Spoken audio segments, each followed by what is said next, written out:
A Universalist from my youth and a member of Congress, I knew there was no point in attending Mrs. Woodworth Etter's meetings. There was no hope for me. Nothing ever made an impression upon me. But she said if I hadn't crossed the death line, there was still hope. I doubted it. I came to the meetings with my wife because I wanted her and my children to go to heaven. To my horror, she prayed for me in public.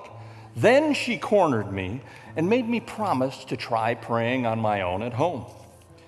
I kept my promise and gave it a shot. And darned if it didn't work. I went out into a cornfield and spent the day praying. God turned the light on, revealing to me what a sinner I was and how desperately I needed the mercy of God. That night I saw Mrs. Etter at the meeting, and she could tell something was different. She took me by the hand. I couldn't speak and ended up weeping like a baby. I would have fallen to the ground if not for the help of someone who braced me and helped me walk to the altar. I was converted that night. I had not wept since I was a boy, and now I am 40 years old. I stood by my mother's grave, the graves of my children, and never shed a tear. But now my heart is so tender, the tears flow freely. I believe if I had not responded to the call to repent, I would have been lost forever. It was my last chance. I praise God for his great mercy and for that dear lady who would not give up on me.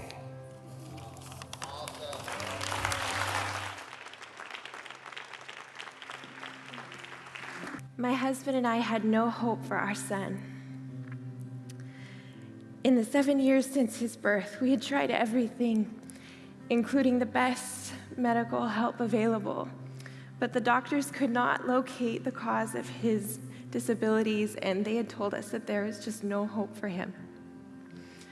He was born insane, blind, deaf, and dumb, and he was always pounding his head and beating himself like a maniac among the tombs. And we're Catholic, but we heard about a woman known for bringing great miracles like those we had read about in the Bible. And she assured us that all things are possible to him who believes. She told us that Jesus performed many great miracles. The man born blind who was healed was considered a great wonder. And the man at the beautiful gate born lame was considered a great miracle. But our son was born blind, deaf, and dumb, and had no mind. Well, I'm here to tell you that God put his seal on that lady's work when she prayed for our little boy. And he was completely healed.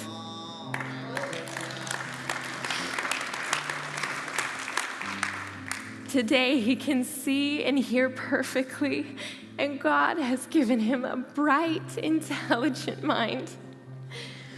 He laughs and he plays and he walks around well and happy.